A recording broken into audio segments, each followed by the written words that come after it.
Um traficante, um dos líderes do PCC, foi morto. O que você pensa? Bom, já foi tarde. Um a menos para a gente cuidar, não é mesmo? Mas se você não tiver um traficante, um dos líderes do PCC, foi morto, o que você pensa? Bom, já foi tarde. Um a menos para a gente cuidar, não é mesmo? Mas se você narrativa, se você não tiver uma narrativa, você não vai entender o que é essa notícia.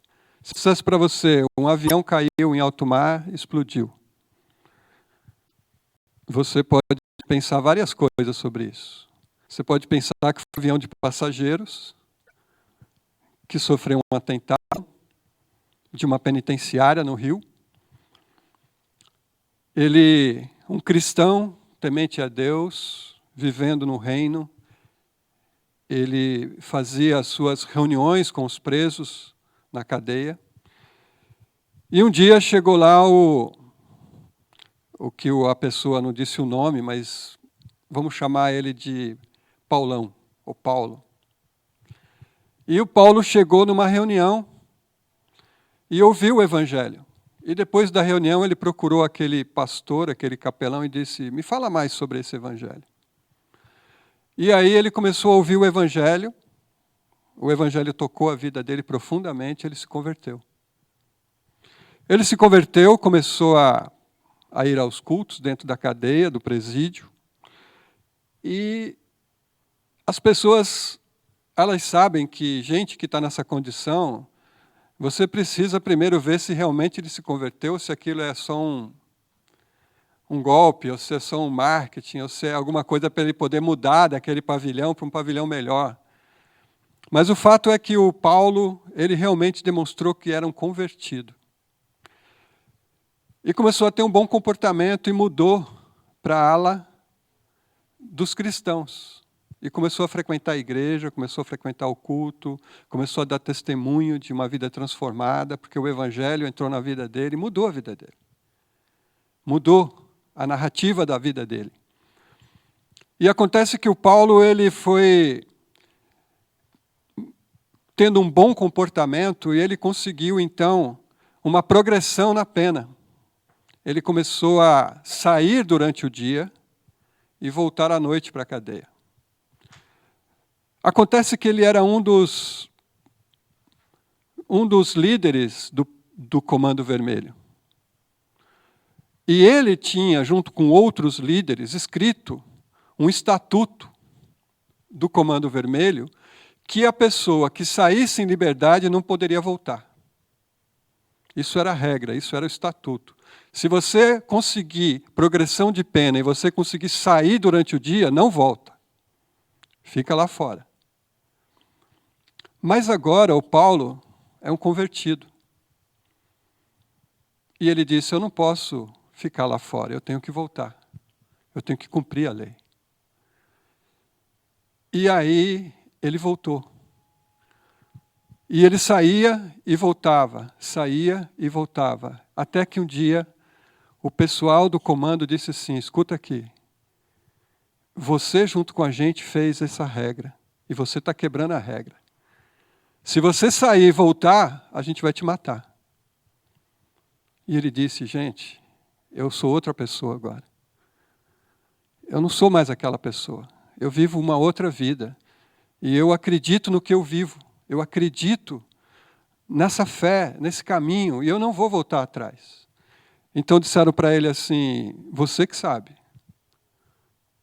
E o Paulo saiu e voltou.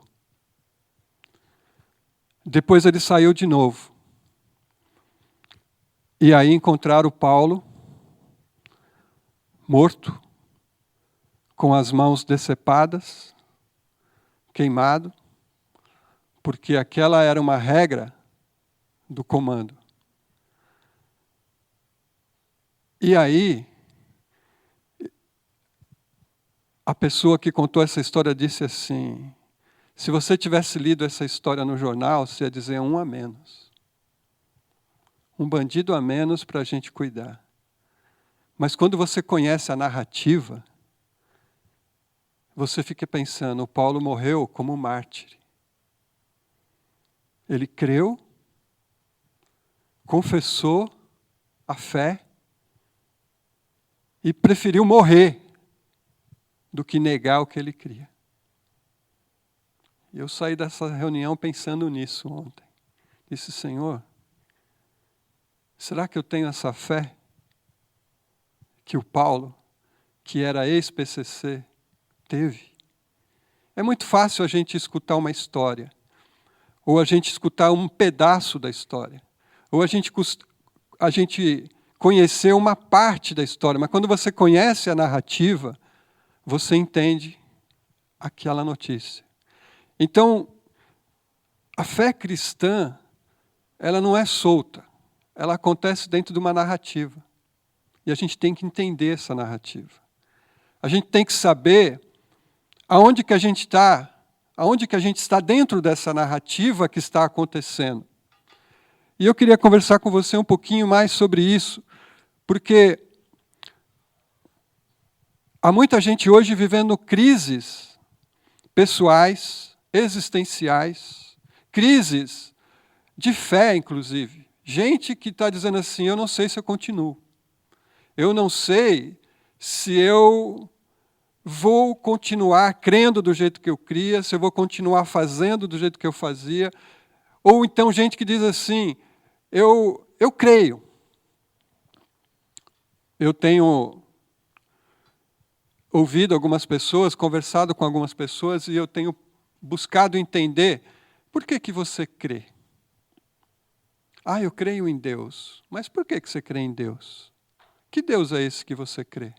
Como que você chegou a essa conclusão de que Deus existe? E esse Deus que você crê, ele é um só? É o único Deus que existe ou tem mais deuses para você crer? Se ele só tem um Deus, onde que está a revelação desse Deus? Como é que você conhece ele? Esses dias eu perguntei, e qual que é o propósito de você estar crendo e estar vivendo aqui? Você tem ideia? E se você deixar de viver aqui, para onde é que você vai? O que vai acontecer depois?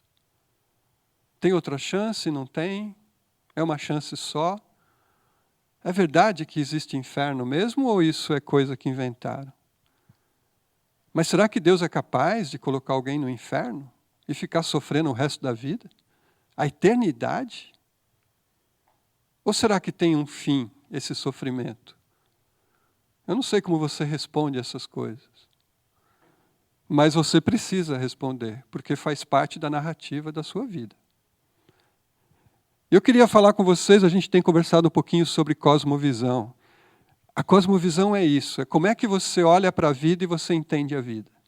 Como é que você olha para a vida e você interpreta a vida.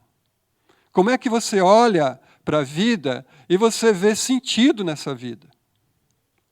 E você olha para o mundo hoje, a gente olha para as notícias nos jornais, nas revistas, na TV, talvez você já foi fazer, talvez você já votou hoje, ou talvez você ainda vá votar, e você diz, será que é para votar mesmo? Será que vale a pena? O que a gente espera? Depende do seu ponto de vista. Depende da forma como você vê a política, a economia, como que você vê a teologia, como é que você vê a fé, a igreja, a Bíblia. Depende. Cada situação da nossa vida nos faz enxergar algumas coisas. Então eu queria falar com você um pouquinho sobre isso. Qual é a narrativa bíblica? Como é que a gente entende essa narrativa? Porque se você entender a narrativa bíblica, você vai poder se posicionar dentro dela. Ou não. Mas você vai entender, principalmente o que eu quero falar com você hoje, que você saia daqui, é entendendo por que Deus deixou uma narrativa. Qual é a missão dele? Qual é o propósito de Deus? A gente tem que começar pelo começo, não é isso? E a narrativa, é a narrativa da criação. Na narrativa da criação, a gente entende, e ela deixa bem claro isso, em Gênesis 1:1, que no princípio Deus criou os céus e a terra. É assim que a Bíblia começa. A narrativa da Bíblia não explica Deus. A narrativa da Bíblia não quer lançar argumentos sobre a existência de Deus. A narrativa bíblica parte do princípio que Deus existe e que Ele criou. E diz que foi no princípio. Isso quer dizer que Deus é eterno. Quer dizer que Deus existe antes de tudo e antes de todos. Quer dizer que Deus não tem começo, Deus não tem início. Quer dizer que Deus criou o tempo e o espaço. Quer dizer que essa é a narrativa bíblica. Que Deus é antes de tudo. O Salmo 90, verso 2 diz isso. Antes que os montes nascessem, ou que tu formasses a terra e o mundo, mesmo de eternidade a eternidade, tu és Deus. O salmista vai procurar na criação, vai procurar na narrativa da criação, quem é Deus. Deus é no início. Deus já estava lá quando tudo começou, então Deus é eterno. Ele não tem começo, ele não tem fim. A Bíblia diz que Deus criou os céus e a terra. Portanto, a Bíblia diz que Ele é o dono de tudo e dono de todos. Gênesis 1 criou os céus, criou a terra, criou tudo que existe. Por isso que em Deuteronômio 10, 14 você lê: eis que os céus e os céus dos céus são do Senhor teu Deus, a terra e tudo que nela há. Tudo é dele, por quê? Porque Ele criou. Porque Ele formou, Ele construiu. O salmista, no Salmo 24, verso 1, diz: do Senhor é a terra e a sua plenitude, o mundo e aqueles que nele habitam. Por isso a Bíblia chama Deus como Senhor, como dono de toda a criação e criatura. Por isso que a Bíblia diz que Ele é rei, porque Ele reina.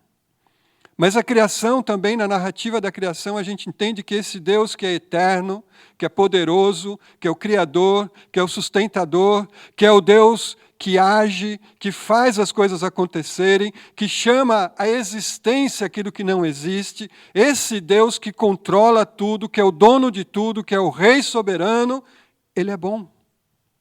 Ele é bom. Porque tudo o que Ele fez foi bom. Tudo havia ficado muito bom. É essa narrativa que diz que Deus olhou para tudo que Ele tinha construído e tudo havia ficado muito bom. Deus viu, Deus olhou, Deus contemplou a criação e ficou feliz. Ficou feliz com a obra das suas mãos. Resumindo, bem resumindo mesmo, sem entrar em muitos detalhes, a narrativa da criação diz que Deus é antes, portanto Ele é eterno. Diz que Ele é o Deus Criador, por isso Ele é o Rei e é o Senhor. E diz que Ele é bom, por isso Ele é santo. E Ele é único. E aí você vai entender a oração judaica, que todo judeu tinha que orar essa oração todos os dias. Todos os dias era o Shema. Shema quer dizer que significa ouça, escute. E essa era a fé, essa era a oração, esse era o ensino fundamental da nação judaica. Ouça, ó Israel, o Senhor, o nosso Deus, é o único Senhor, único. Ame o Senhor, o seu Deus, de todo o seu coração, de toda a sua alma e de todas as suas forças. A sabedoria, a existência, a vida com propósito, com sentido, a vida que é vivida valendo a pena ser vivida, é a vida que escuta, que ouve, que Deus é o único Deus. Por isso Ele precisa ser amado, Por isso ele precisa ser buscado de todo o coração, de toda a alma, de toda força. Mas a narrativa bíblica não fala só da criação, mas fala da queda.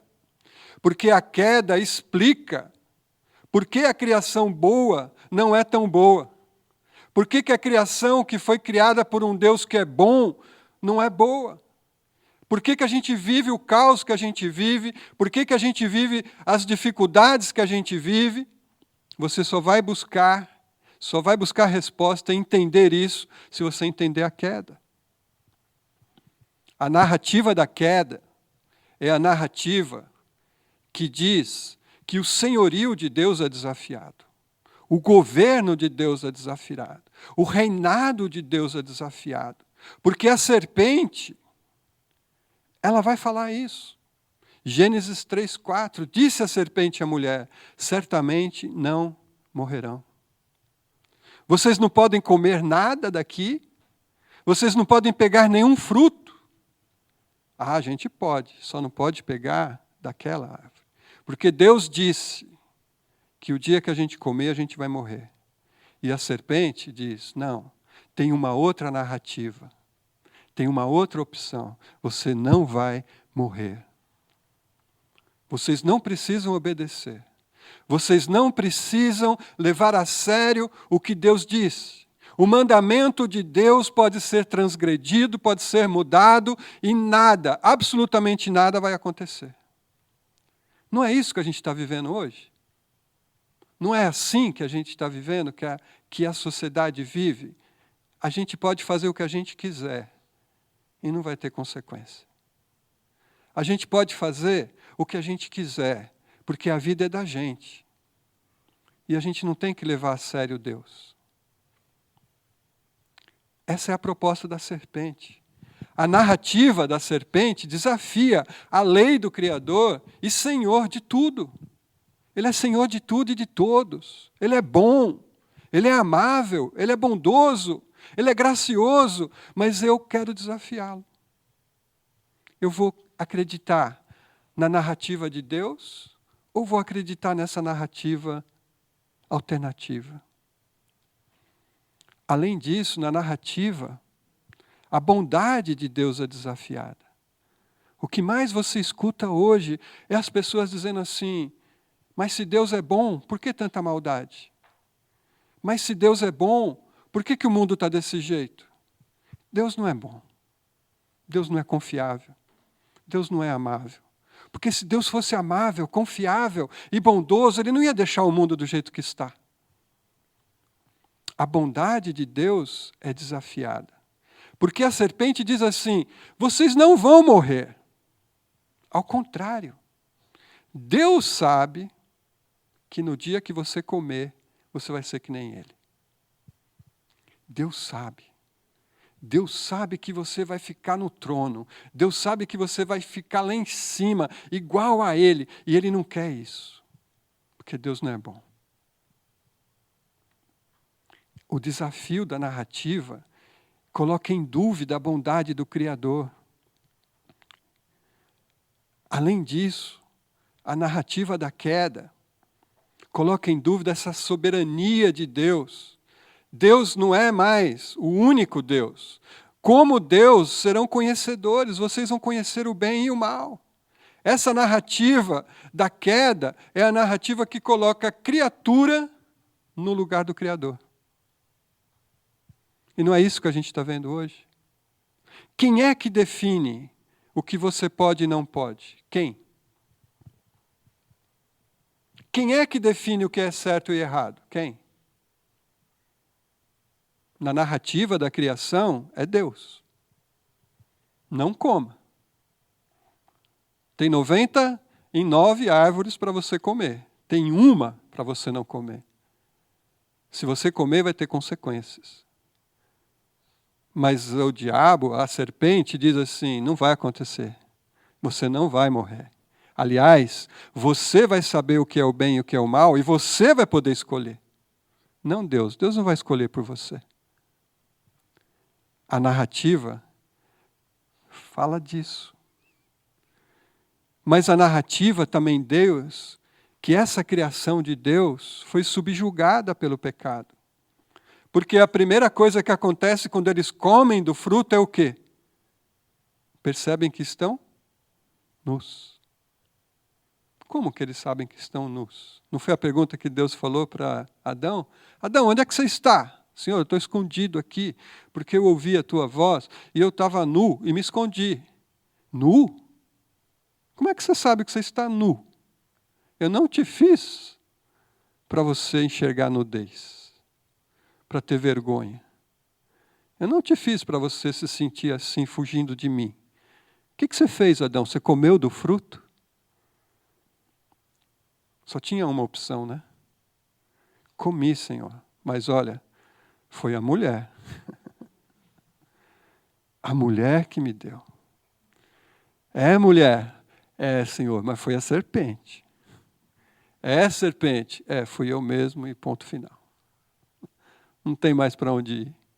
Mas veja que essa criação ficou subjugada. O mal passa a fazer parte da natureza humana. Agora o homem não é bom, ele é bom e mal.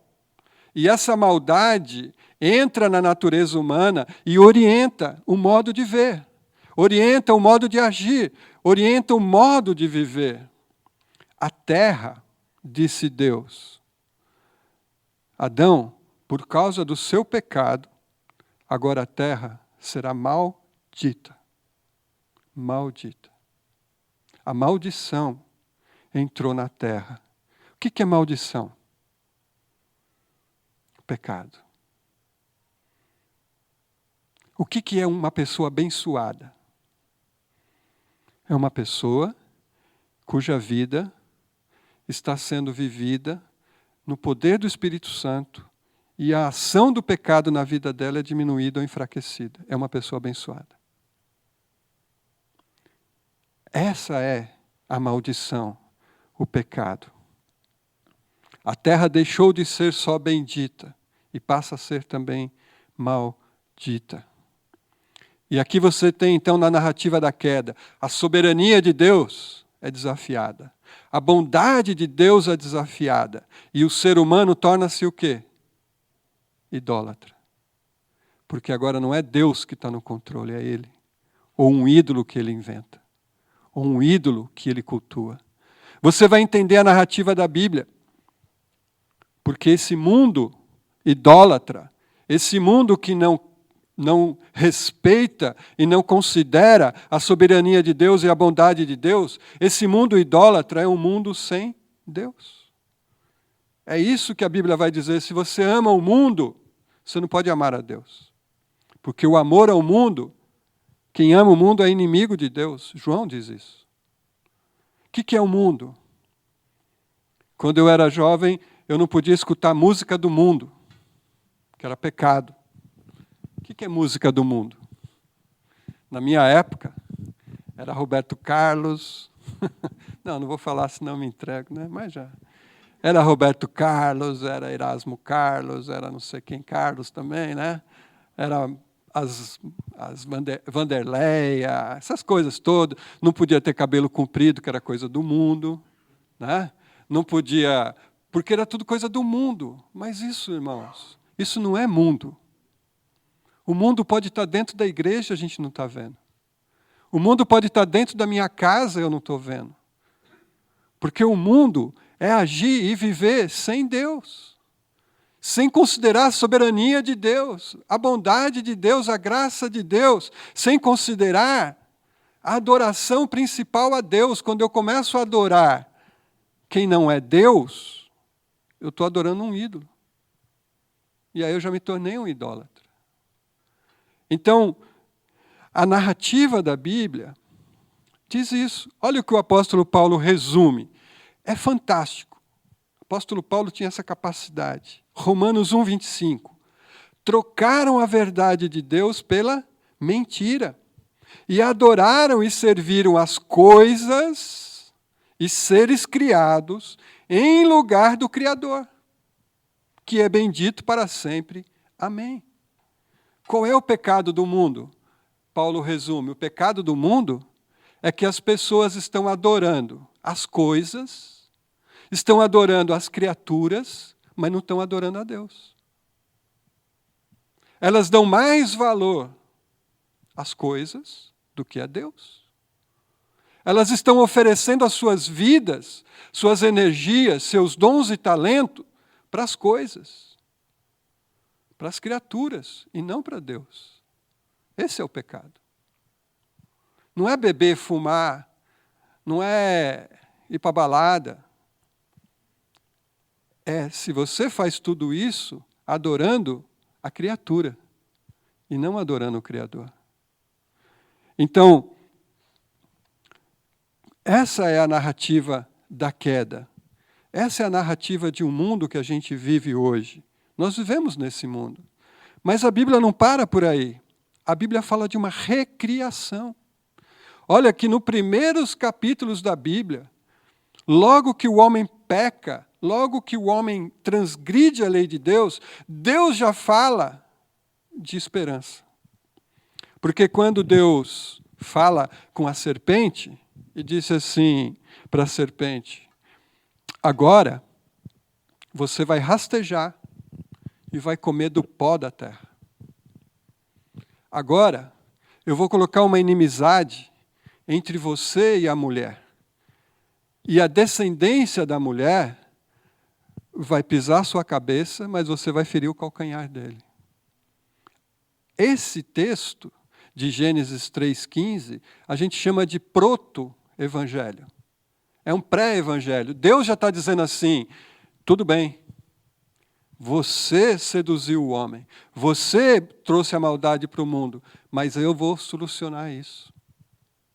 Eu vou solucionar isso. Eu tenho um plano. E o meu plano é que um descendente da mulher vai esmagar a sua cabeça. Quem era a serpente? Se você ler a Bíblia depois, você vai ver que essa serpente é Satanás, o diabo, o dragão, a antiga serpente. Não é? João diz isso, ele é mentiroso desde o princípio. Por que ele é mentiroso desde o princípio? Porque ele contou a primeira mentira: vocês não vão morrer. A Bíblia diz que ele é o pai da mentira. Não é? E Jesus chamou aquelas pessoas que estavam se opondo a ele, dizendo assim: vocês têm como pai o diabo, que é mentiroso. Por isso que vocês não acreditam em mim. Então, existe sim essa ação de Deus no mundo. A missão de Deus, e a gente está chegando aqui, logo após a queda, Deus anuncia a recriação por meio do descendente da mulher, que é Cristo. Deus não desiste da sua criação. Você vai ferir o calcanhar dele. Ferir. Deus já sabia que Jesus ia morrer. Deus já sabia do sofrimento do próprio filho. Deus entra no mundo. Deus entra no domínio da serpente para derrotá-la definitivamente, mesmo que isso lhe cause dor e sofrimento. Se foi o homem que caiu, se foi o homem Adão que foi subjugado pelo pecado, pela maldade e pelo poder e domínio da serpente, é Jesus, o novo homem, o novo Adão, que entra no território do inimigo, que destrói o inimigo na sua própria base, no seu próprio campo de jogo, e é esse Cristo que retorna para o céu dizendo: o meu reino eu vou estabelecer nessa terra. Não vai ser o reino da serpente, vai ser o meu reino. E aí, você tem então na narrativa da recriação, um Deus que não desiste da criação.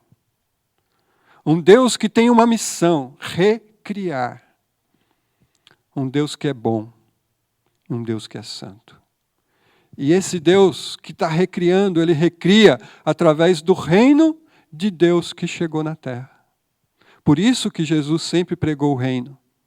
A mensagem de Jesus é: o reino chegou, o reino está aqui, o reino está entre vocês. Você pode entrar no reino ou ficar fora do reino. Mas o reino já veio, o reino já chegou. E quem entra no reino, Entra no reino para viver a vida do reino. Entra no reino para ter um estilo de vida que é o estilo de vida do rei, do Senhor, do reino. Então a igreja, ela não é o reino de Deus. Houve um tempo, eu nem sei se agora ainda se fala nisso, mas havia uma crença de que se você está na igreja, você está no reino, porque a igreja é o reino. Então muito da religiosidade do brasileiro é assim, eu não sou praticante. Por que eu não sou praticante? Porque eu não preciso praticar. Eu já estou na igreja. E se eu estou na igreja, eu estou no reino. Percebe? A pessoa diz assim, de que religião você é? Olha, para falar a verdade, é assim. Eu não sou praticante. Por que você não é praticante? De vez em quando eu vou lá, né, num casamento, num funeral, num batismo, numa crisma, mas eu não sou praticante. Por quê? Porque essa ideia de que se você faz parte da igreja, você está no reino. Mas você pode estar na igreja sem estar no reino. Mas quem está no reino sempre está na igreja. Porque valoriza. Agora, eu quero terminar dizendo o seguinte. Qual é a missão de Deus? A missão de Deus, meus queridos, é por meio de Jesus Cristo, anular os efeitos e consequências do pecado. Restaurar todas as coisas em Cristo. Em Cristo. Cristo é o centro. Em Cristo, Deus está reconstruindo todas as coisas. É por isso que quando você crê em Cristo, você é uma nova criatura. Você está sendo restaurado. É por isso que um casal, quando se rendem a Cristo, esse render-se a Cristo começa a transformar o casamento e o casamento começa a ser restaurado ao que Deus planejou. Você percebe que a missão de Deus às vezes é diferente da nossa? Por que muita gente vem à igreja hoje e por que muita gente diz que crê em Deus? Porque elas querem que Deus abençoe a missão delas. Elas não estão entendendo a missão de Deus. Então a missão de Deus, meu irmão, eu diria para você assim, um dia, Jesus entrou num lugar que estava cheio de gente enferma. Pior do que o SUS. Pior do que tinha gente na maca, no chão, na cadeira, tinha gente deitado, tinha gente perto do tanque, tinha gente longe do tanque, tinha gente na porta, porque ali tinha uma crença de que naquele lugar descia um anjo, e quando o anjo agitava a água, o primeiro que entrasse na água era curado. Então você imagina o tanto de gente que tinha ali. Acho que para você entrar naquele lugar, tinha que pedir licença, assim, para não pisar num paralítico, numa pessoa que estava com problema. Era um ambiente tenebroso. Acontece que Jesus entra nesse lugar e sabe o que ele faz? Ele cura uma pessoa. Uma. Ele chega para um homem e diz assim, o que você quer que eu faça? E ele diz assim, Senhor, eu queria ser curado, mas acontece que eu estou aqui atrás e eu sou paralítico. E não tem ninguém que me joga na água quando o anjo chega. Então eu estou aqui. Faz sei lá quantos anos, 30 e poucos anos que eu estou aqui. E Jesus falou assim, você quer ser curado? Quero. Então pega a sua maca, pega as suas coisas, vai para casa, você está curado. E sabe o que Jesus fez? Foi embora.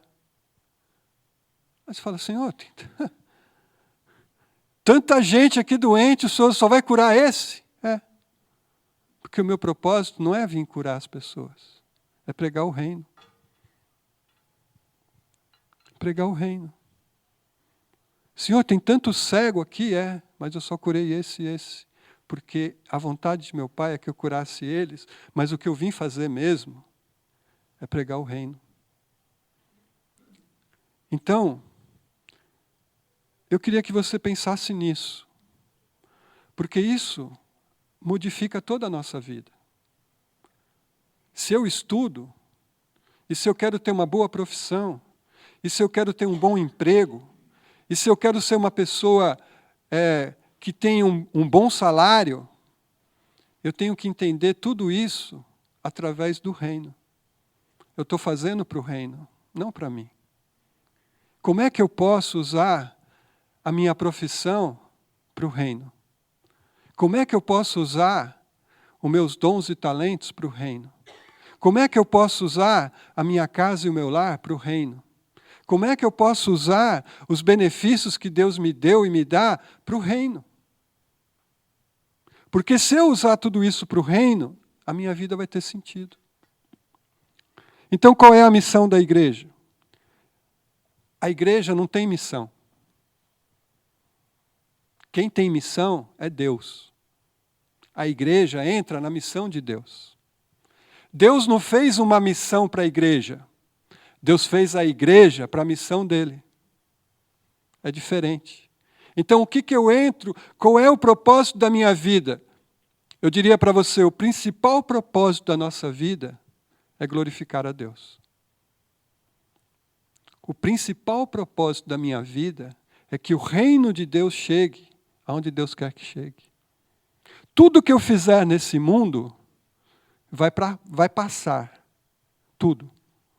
Mas o que eu fizer para o reino vai ficar para sempre. Então, o meu propósito é cumprir o que Deus quer para a minha vida. E o que Deus quer para a minha vida? Que eu faça a missão dele. Através de tudo que eu tenho. Você vai poder passear, você vai poder visitar locais bonitos, você vai poder comer em bons restaurantes, você vai poder curtir com a sua família, você vai poder escutar uma boa música, você vai poder gozar a vida, mas sempre na perspectiva de que a sua missão é a missão de Deus. Aonde você estiver, o reino de Deus chegou. Porque você é um representante do reino. A minha vida faz sentido. Aí eu posso passar por um problema, por uma dificuldade, e não desistir, e não ficar em depressão, porque eu estou vivendo para o reino. A minha vida tem propósito, tem sentido. O meu sofrimento tem sentido.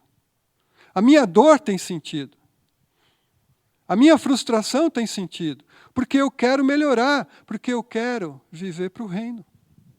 Então, alguém me perguntou esses dias, você quer ser pastor?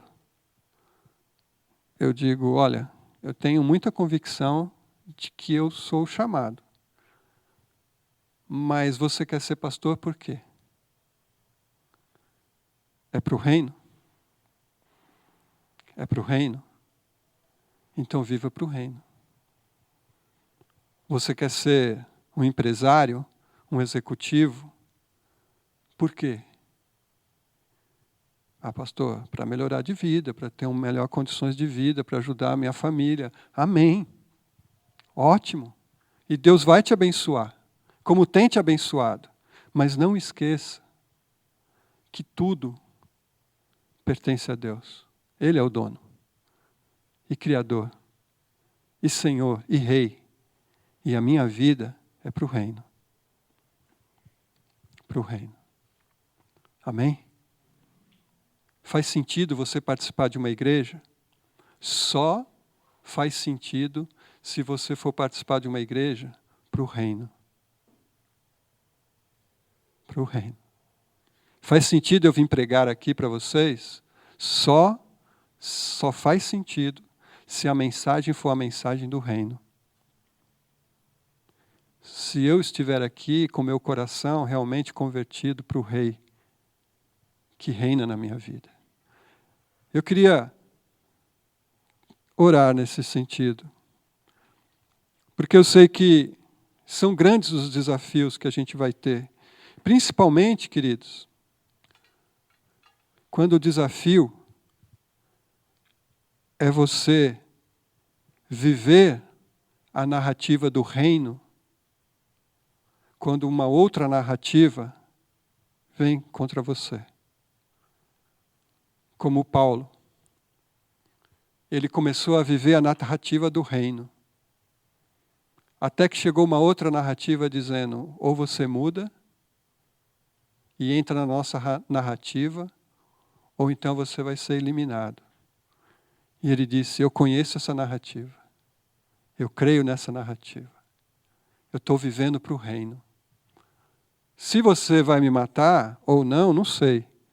Não foi isso que aqueles 3 disseram para Nabucodonosor? Sadraque, Mesaque e Abednego? Olha, rei, a gente não vai te cultuar. A gente não vai dobrar o joelho na frente desse ídolo. Porque o Deus que a gente serve, ele é superior a você. E superior a esse ídolo. Agora, se ele quiser nos livrar, ele vai nos livrar. Se ele não nos livrar, você fica sabendo que a gente já tem um rei. E não é você. E eu acho que foi isso que o Paulo disse. Eu não vou me curvar. Ele pode me livrar, mas se ele não me livrar, eu estou com ele. Ele é o rei. Ele é o rei. Para mim, na minha vida e na vida da minha família, eu tenho buscado isso. Aonde a gente estiver, a gente quer estar fazendo a vontade de Deus e cumprindo o reino de Deus. E a oração de Jesus não é essa? Venha a nós o teu reino. E como é que termina Apocalipse? Maranata. Vem, Senhor Jesus. Vem com teu reino. O que vai ficar é o reino. E quem vai ficar é quem está dentro do reino. E o que vai sobrar é o que você fez para o reino. E esse é o grande propósito da sua vida e da minha vida, viver para o reino. Amém? Pai querido, é um privilégio muito grande, Senhor, a gente ser chamado para viver no teu reino.